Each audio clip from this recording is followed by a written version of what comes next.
지난번에 하늘의 예루살렘, 교회는 하늘의 예루살렘이라는 것을 생각했습니다.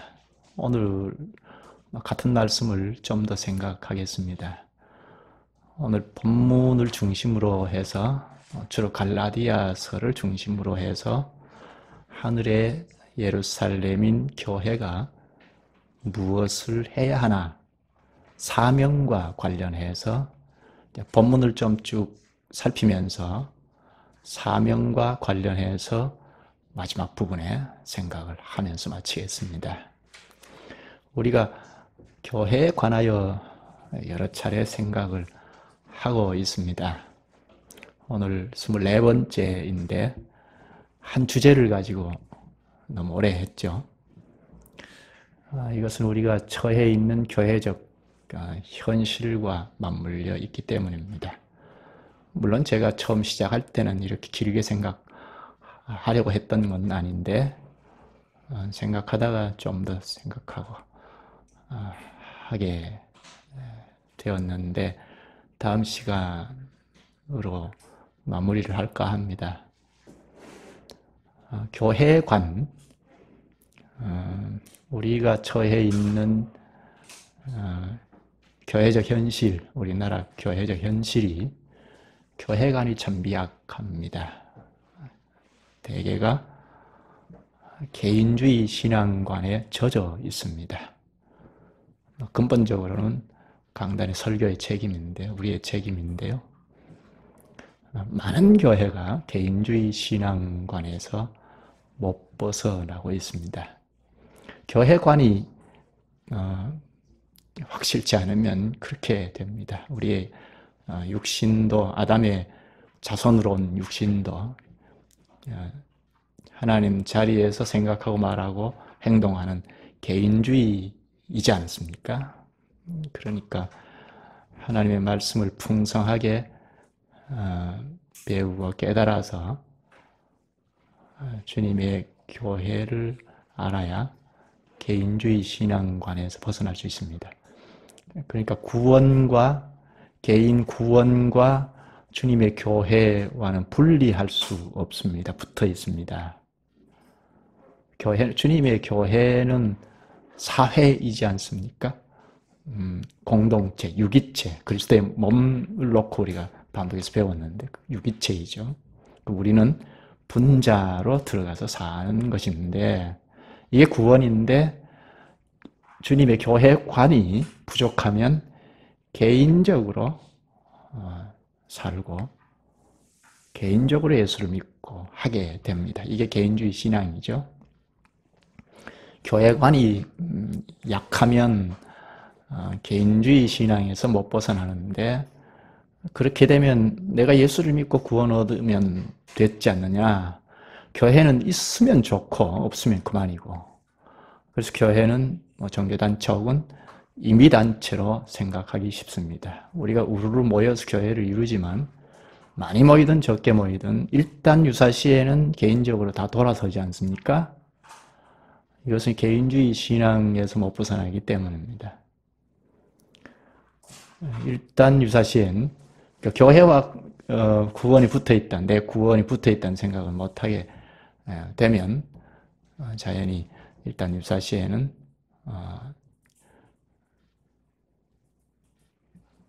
교회에서 벗어나서 옮기기도 하고, 옮기는 사람들은 자주 옮기기가 쉽습니다. 또 옮기지 않더라도 교회관이 미약하면 내가 개인적으로 하나님과 관계를 맺고 예배도 개인적으로 잘 드리고, 제가 그렇게 했거든요. 제가 그렇게 자랐고 그렇게 신앙생활을 했습니다. 누가 어떻게 하든지 나만 하나님 앞에 바르게 서서 예배를 드리고 조용히 예배를 드리고 또 돌아가서 살고 그러면 되지 않겠는가 하는 데서 못 벗어났거든요. 아직도 많은 교회원들이 이런 개인주의 신앙관에 머물러 있습니다. 이런 점을 생각하고 교회라는 주제를 가지고 여러 차례 생각하는데, 우리가 이 말씀을 배우면서 어느 정도 교정이 된 걸로 알고 있습니다.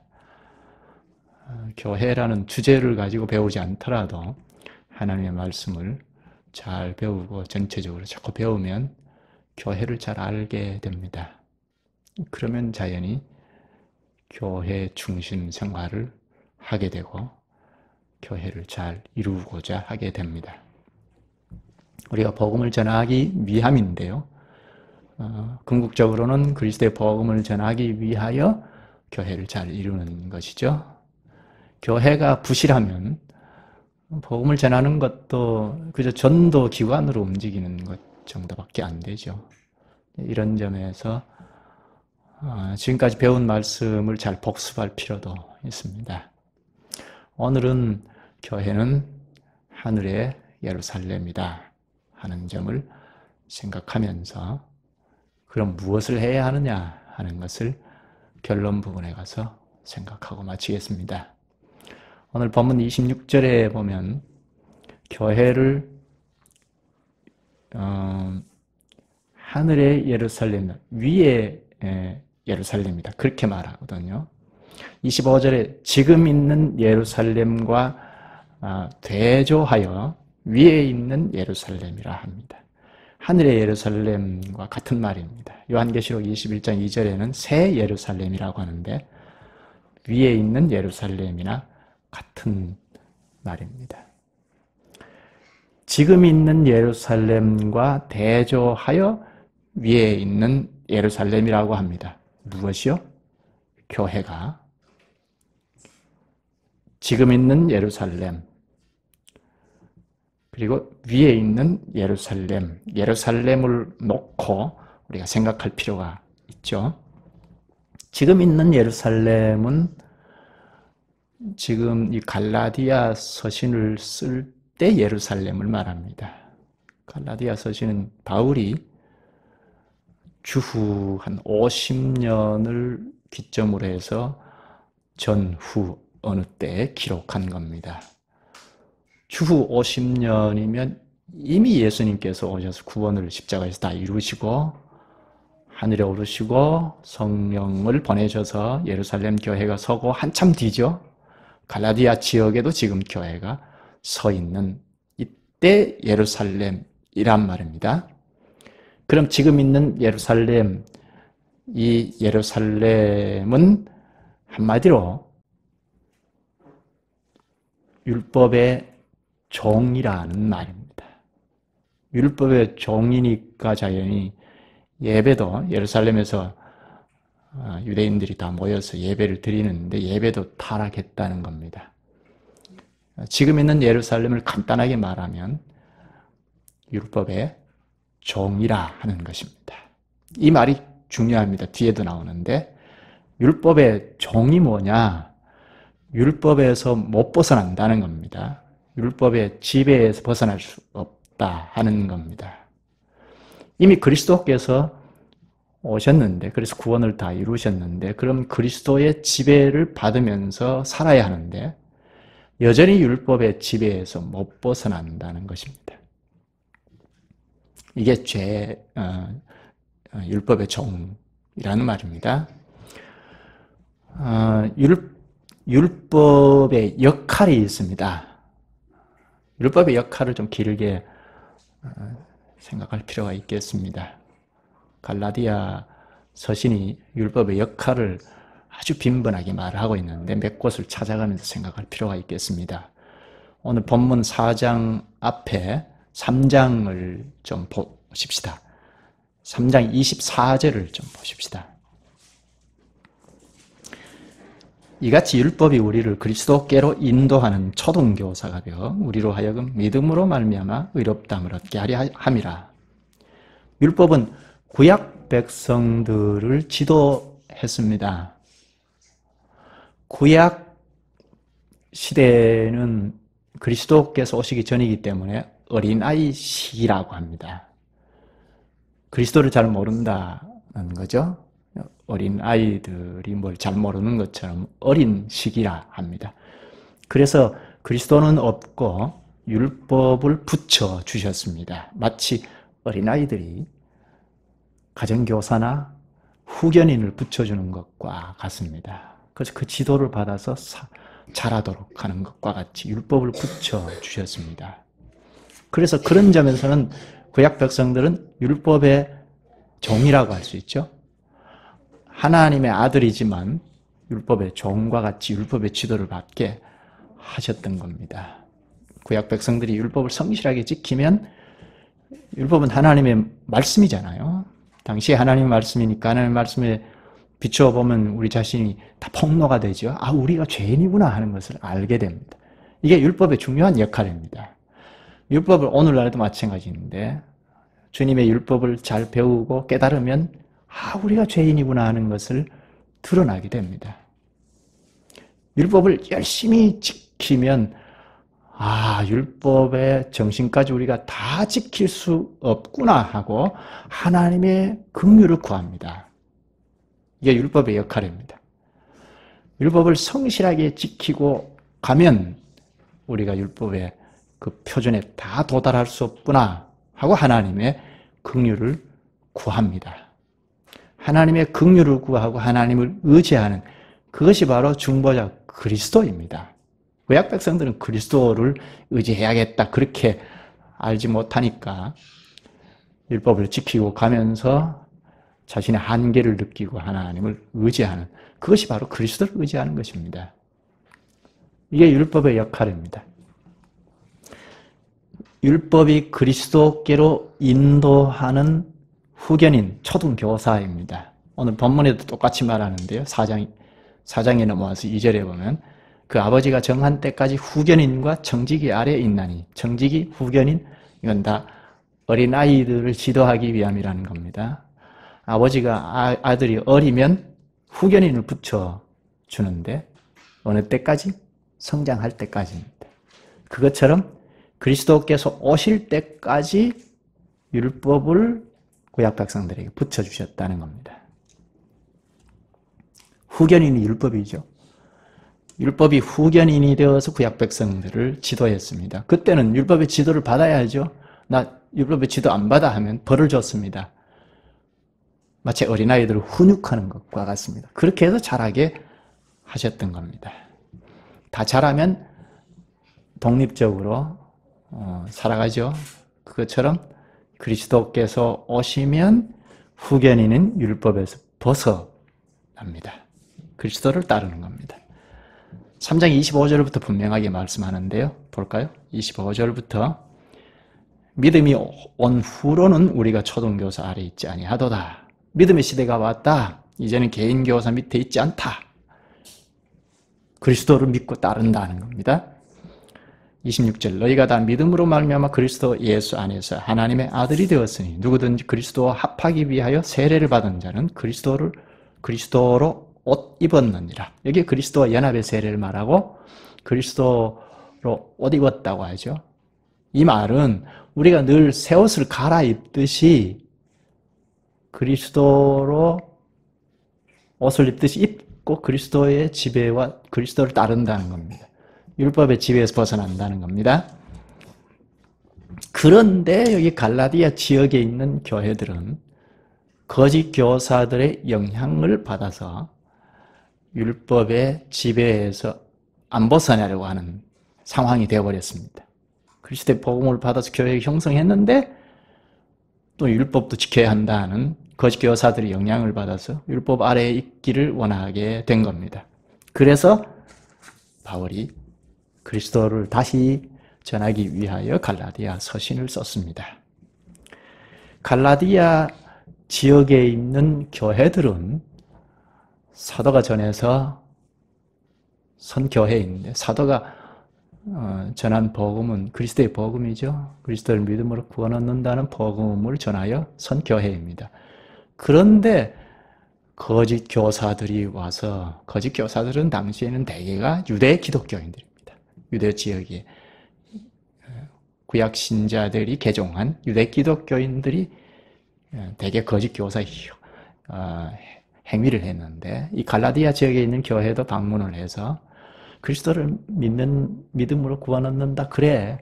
그런데 할례도 율법의 대표이죠. 율법도 지켜야 구원 얻는다 하고 가르친 겁니다. 복음을 왜곡 변질시킨 거죠. 본래 율법이 앞에 역할도 배웠지만 율법을 지키면, 물론 완벽하게 지키면 구원 얻습니다. 그런데 율법의 정신까지 도달하지 못하지 않습니까? 죄인들은 다. 그러니까 구원을 얻도록 하나님께서 율법을 주신 것이 아닙니다. 죄인인 것을 폭로하고 가르치기 위하여, 그래서 그리스도에게로 가도록 하기 위하여 율법을 주신 건데, 그러니까 거짓 교사들이 율법의 정신을 다 잃어버린 거죠. 율법을 지켜야 구원 얻는다.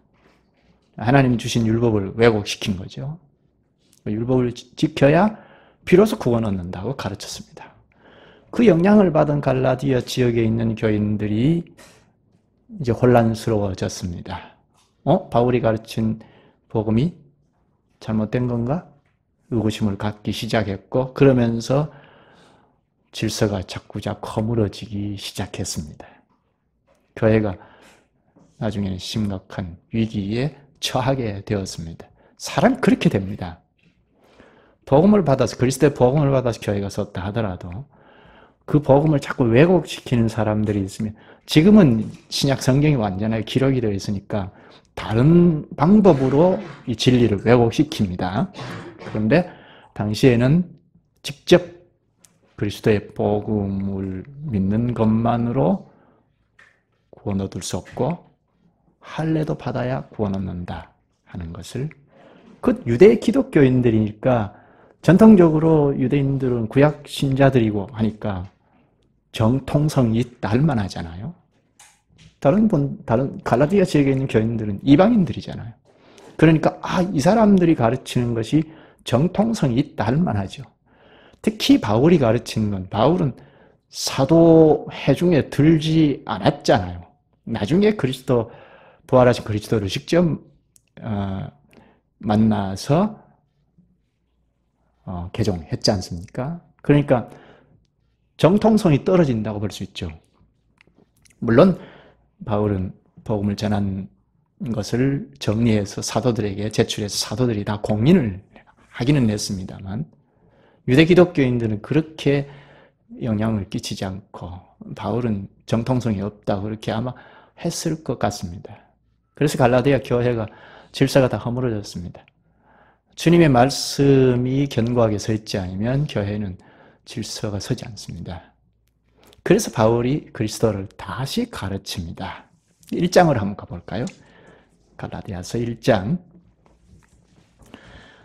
6절에 보면, 그리스도의 은혜로 너희를 부르신 이를 이같이 속히 떠나 다른 복음을 따르는 것을 내가 이상하게 여기노라. 하나님을 속히 떠났다는 겁니다. 그래서 다른 복음을 따른다고 책망을 합니다. 왜곡된 그 복음을 변질시켰다는 거죠. 그 다음 9절을 볼까요?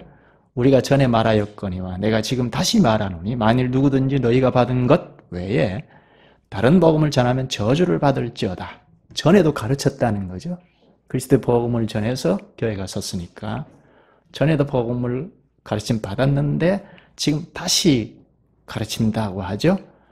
다른 복음을 전하면 저주를 받는다 하고 강경하게 경고합니다. 강하게 경고하면서 그리스도만 믿어야 한다 하고 호소합니다. 그리스도만 믿어야 한다. 다른 것을 보태면 안 된다는 겁니다. 이 말이 굉장히 중요합니다. 그리스도만 믿어야 한다. 오늘 우리는 이 말을 잘 이해해야 합니다. 그리스도만 믿어야 한다. 이 말을 잘못 이해하면 자칫하면 근본주의가 됩니다. 근본주의는 핵심 진리 몇 가지만 붙잡고 더 이상 알 필요 없다고 고집하고 주장하는 것. 그게 근본주의자이지 않습니까? 예수 믿으면 구원이다. 예수 믿으면 구원이지 뭐 또 달리 뭐 배울 필요가 있는가? 배우면 좋고 안 배워도 그만이다. 이게 근본주의 경향입니다. 예수만 믿어야 한다는 것은 그리스도께서 십자가에서 구원을 다 이루어 놓으셨는데 거기에 뭘 덧붙이면 안 된다는 겁니다. 당시에는 할례도 받아야 구원된다는 것 붙였죠. 그리스도께서 십자가에서 구원을 완전하게 다 이루셨습니다. 그것으로 족합니다. 거기에 뭘 붙이면 안 됩니다. 오늘날로 말하면 행함, 우리가 그래도 착하게 살아야 구원되지 않느냐 하는 걸 십자가 그 희생제사에 붙이는 것. 그러면 안 된다는 겁니다. 그리스도께서 다 이루어 놓으신 구원에 인간의 무엇을 거기에 덧붙이면 안 된다는 겁니다. 그게 적그리스도적 행위입니다. 그리스도도 따르고 그리스도의 말씀도 믿고 또 이 세상의 어떤 여론도 따르고 그러면 안 된다는 겁니다. 오늘날로 말합니다. 그리스도를 믿으면서 또 내 마음 내키는 대로 산다. 그러면 안 된다는 겁니다. 그리스도께서 완벽하게 우리의 구원을 다 이루어 놓으셨으니까 그 안에서 그리스도의 지배를 받고 살자는 겁니다. 그리스도께서 하신 말씀을 쫓아가자는 겁니다. 그러니까 자꾸 배우면서 쫓아가고 배우면서 쫓아가야죠. 우리가 다 알 수 없으니까. 첫째는 그리스도를 믿어야 합니다. 그리스도만 믿어 구원 얻는다는 믿음을 가지고 시작해야 합니다. 그리고 그리스도에게 자꾸 배워야 하죠. 배우는 대로 깨닫는 대로 그리스도를 쫓아서 살아야 합니다. 그리스도의 말씀대로 살아가야 합니다. 그걸 말합니다. 오늘 본문으로 돌아와서 본문에 보면 비유를 들어서 가르칩니다. 아브라함의 아들 이스마엘과 이삭을 비유로 들어서 가르칩니다. 이스마엘이 어떻게 났죠? 창세기 16장으로 가면 이스마엘은 아브라함이 종 하갈을 통하여 난 아들이죠. 하나님께서 약속을 하시기를 내 몸에서 날짜가 상속자가 될 거다.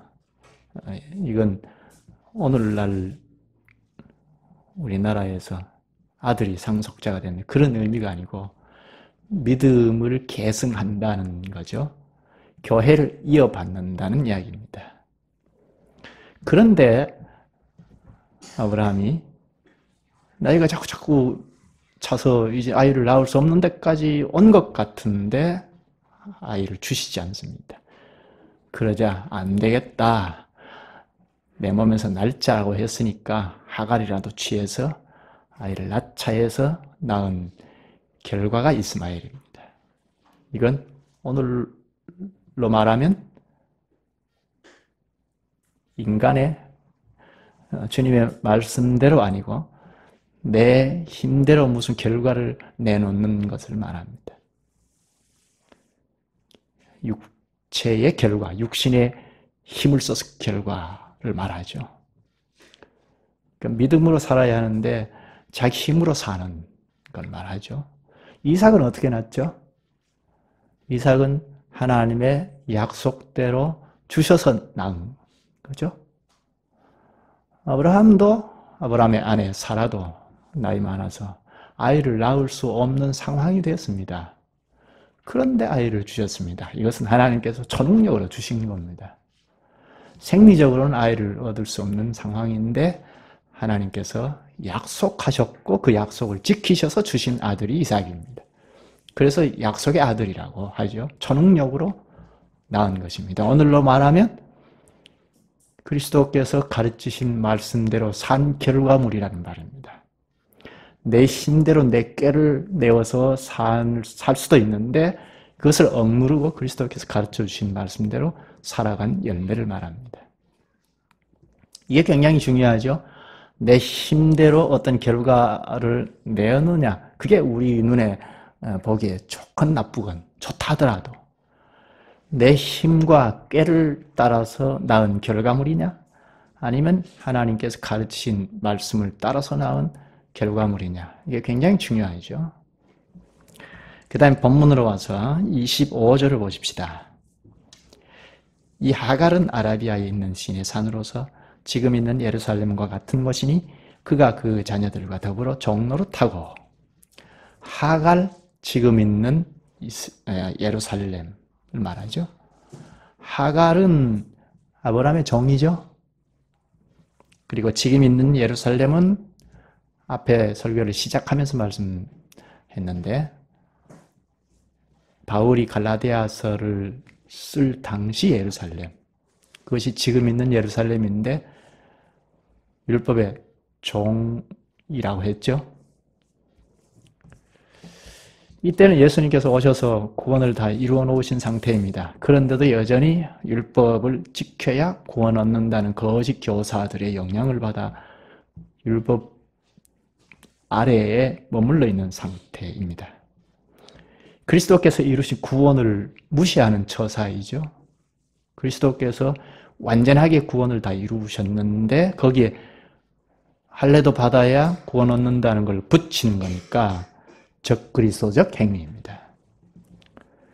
율법을 지켜야 구원 얻는다고 하면 하갈이 종인 것처럼 죄의 종입니다. 율법의 종입니다.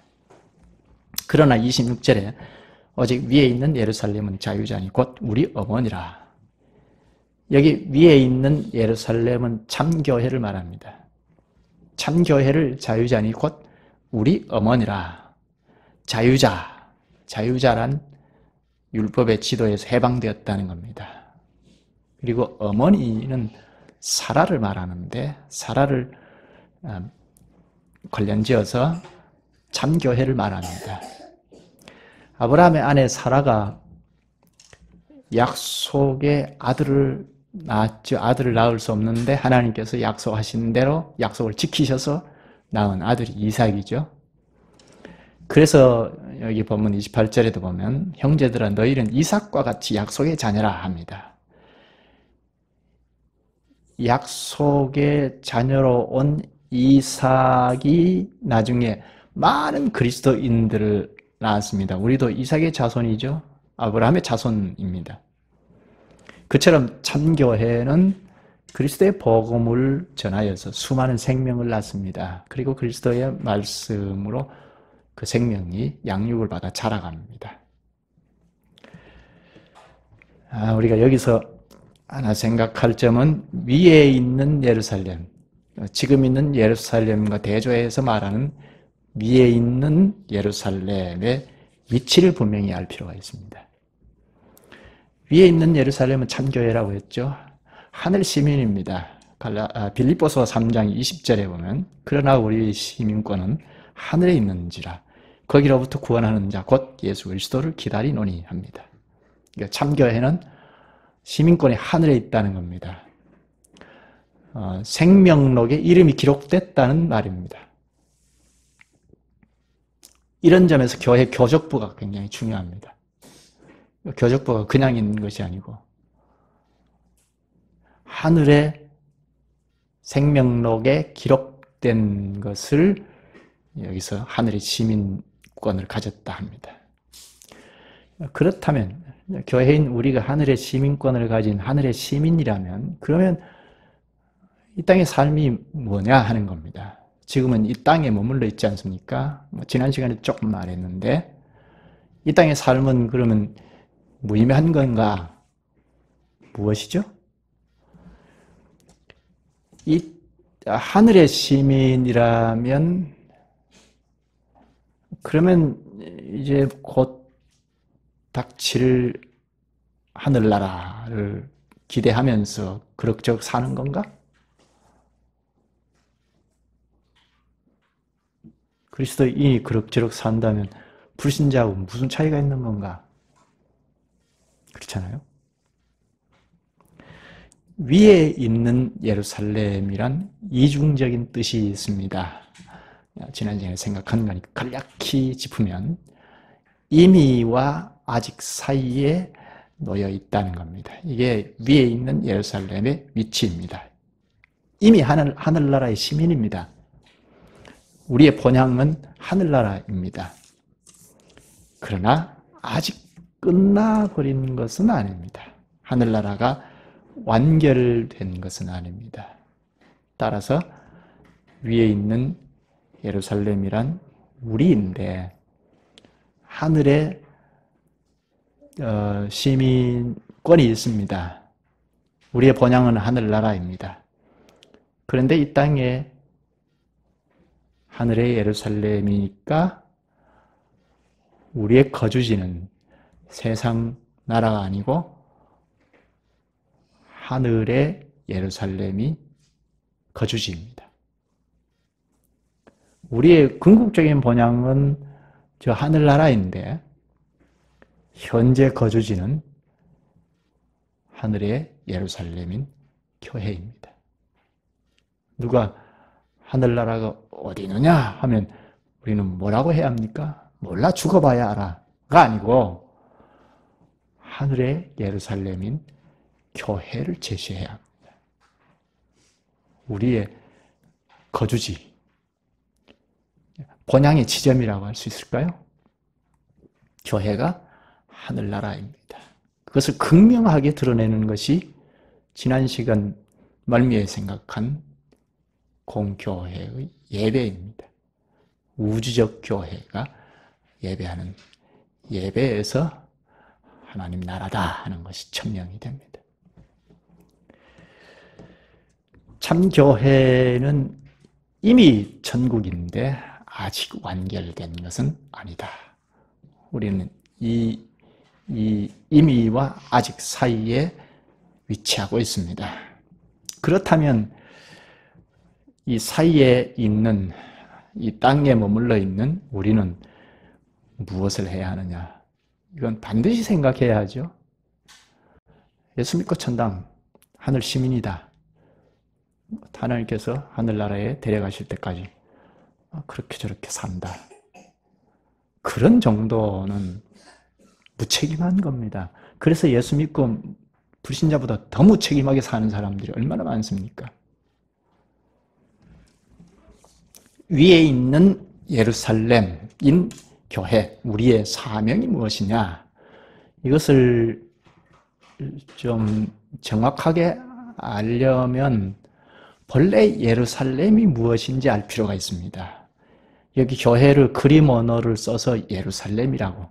그런데 위에 있는, 지금 있는이 아닌 위에 있는 예루살렘이라고 했으니까 예루살렘이 본래 뭐냐 하는 것을 알 필요가 있습니다. 원래 구약시대의 예루살렘은 이스라엘의 수도였죠.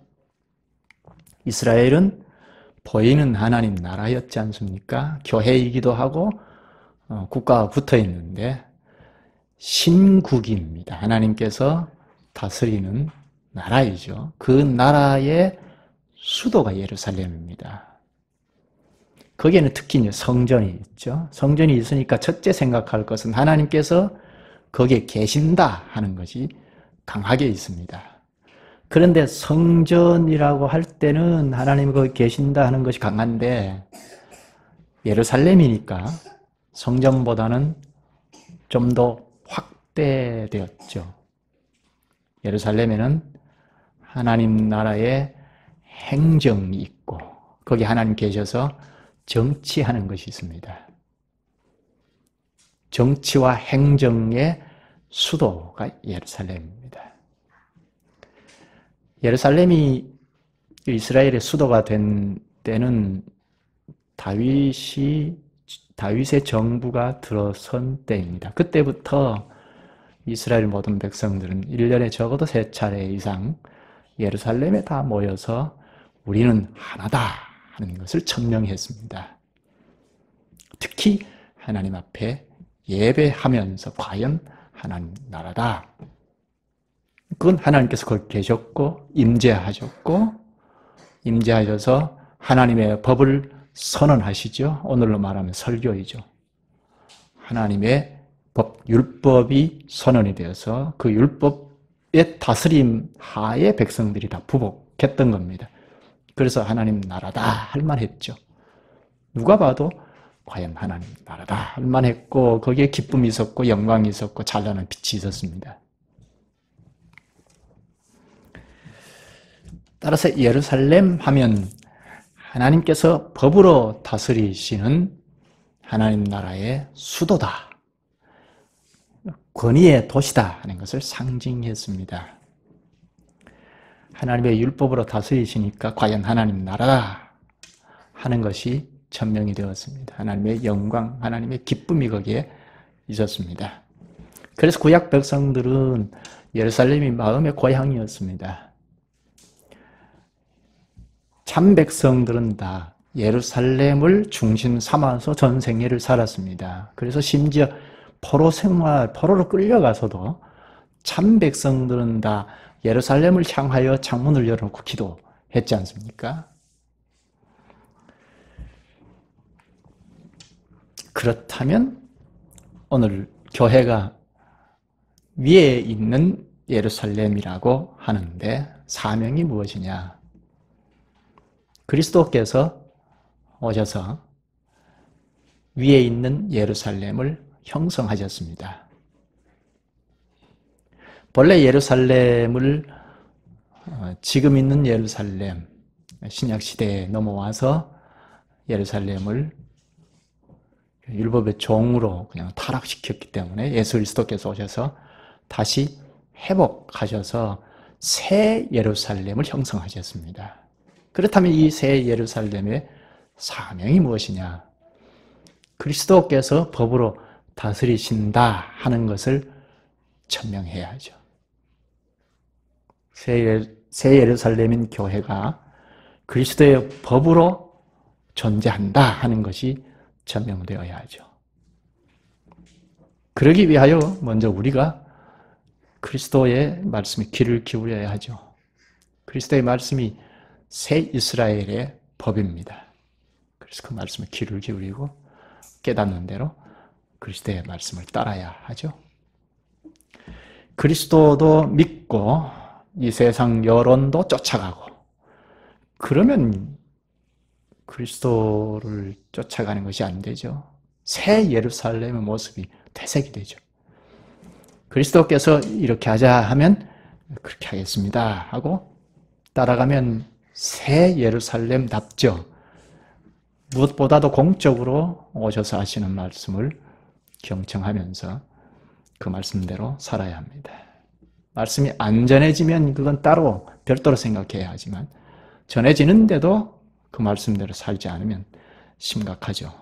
마치 아브라함이 구약시대에 하나님의 말씀이 있는데 그걸 끝까지 의지하고 가지 못하고 안 되겠다 해서 자기 힘으로 생산해낸 이스마엘, 그런 결론에 이른 것처럼 그걸 하나님께서 지지하지 않았죠. 뒤에 나옵니다만 쫓아냈습니다. 그것처럼 오늘날 그리스도의 말씀을 끝까지 쫓아가지 아니하면 자기 힘으로 무엇을 내놓게 되고, 그건 새 예루살렘 백성답지 못한 것입니다. 새 예루살렘이 무엇이냐? 위에 있는 예루살렘이 무엇이냐? 그리스도의 말씀에 법이 풍성하여 육신적으로 사는 것을 자꾸자꾸 그치는 도시입니다. 말씀의 권위만 살아서 움직이는 사회입니다. 그리스도께서 구원을 다 이루어 놓으셨으니까 육신적으로 사는 것을 점점 그치는 사회입니다. 갈라디아서 5장 16절에 내가 이루노니 너희는 성령을 쫓아 행하라. 그리하면 육체의 욕심을 이루지 아니하리라 합니다. 성령을 쫓아 행한다. 무슨 말이죠?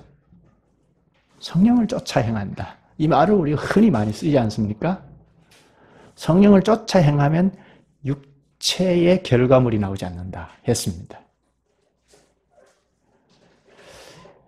이런 예를 들 수 있습니다. 내가 늪에 빠져버렸습니다. 어떻게든 내 힘으로 나오려고 자꾸자꾸 허우적거리면 점점 빠지죠.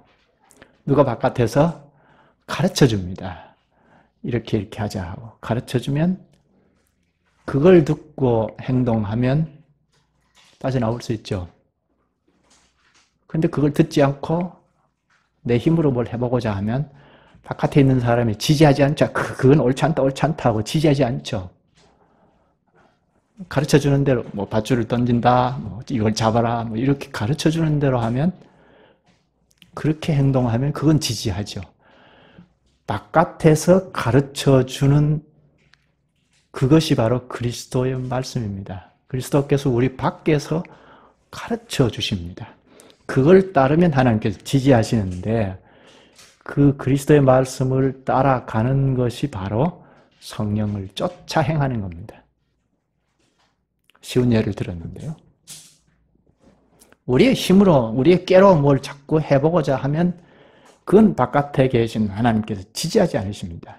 좋은 결과물이라 하더라도. 근데 밖에서 그리스도께서 가르쳐 주시는 대로 자꾸 행동하면 하나님께서 지지하십니다. 또 하나 생각할 것은 교회 안팎에서 핍박이 있다는 겁니다. 성령을 쫓아 행하면 잘 가느냐 하면 거기에 장애물이 자꾸 있습니다. 안팎에서. 보면 28절을 볼까요? 형제들아 너희는 이삭과 같이 약속의 자녀라. 그러나 그때 육체를 따라 난 자가 성령을 따라 난 자를 박해한 것 같이 이제도 그러하도다. 창세기 21장을 근거로 해서 그대로 말하는데요. 이스마엘이 이삭을 핍박하는 것을 말합니다. 육체를 따라 난 이스마엘이 약속의 자손인 이삭을 박해합니다. 이건 위기이죠. 오늘날 교회도 박해가 있다는 겁니다. 그리스도를 따르고 그리스도를 전하면 분명히 박해가 있습니다. 그리스도를 따르면 박해가 있습니다. 그 다음에 그러나 30절 성경이 무엇을 말하느냐? 여종과 그 아들을 내쫓으라. 여종의 아들이 자유 있는 여자의 아들과 더불어 유업을 얻지 못하리라 하였느니라. 교회 바깥에서만 박해가 있는 것이 아니라 교회 안에도 있습니다. 이 핍박은 시대마다 옷을 달리 입고 옵니다. 과거에는 이렇게 물리적으로 언약의 자손들을 못 살게 하고, 이삭이 핍박을 받으면 이삭이 만에 하나 문제가 생기면 큰일 나잖아요. 그래서 쫓아냈습니다. 그것처럼 오늘날에도 물리적으로 박해하는 경우도 있지만 마귀가 여러 옷을 입고 우리를 박해합니다. 조용히 다가와서 달콤하게 속삭일 수도 있습니다. 갈라디아 교회에 거짓 선생들이 침투한 것처럼, 그래? 그리스도를 믿어라. 그런데 할례도 받아야 하지 않겠는가? 그럼 더 좋지 않느냐? 하고 왜곡시키는 겁니다. 오늘 우리에게도 진리를 왜곡시키는 박해가 있습니다. 교회 안에 있을 때는 쫓아내라 합니다. 이삭을 핍박한 이스라엘을 쫓아냈습니다. 이것은 당시의 출교입니다. 오늘날에도 언약의 후사를 박해할 때 출교하라는 겁니다. 출교하는 이유가 무엇이죠? 진리가 서는 새 예루살렘을 지키기 위함입니다. 누구든지 진리를 찾을 때 여기가 진리이다 하고 보이기 위함입니다. 복음 전하는 거죠. 그리스도의 법과 원칙이 서는 교회가 되기 위함입니다. 이것이 새 예루살렘입니다.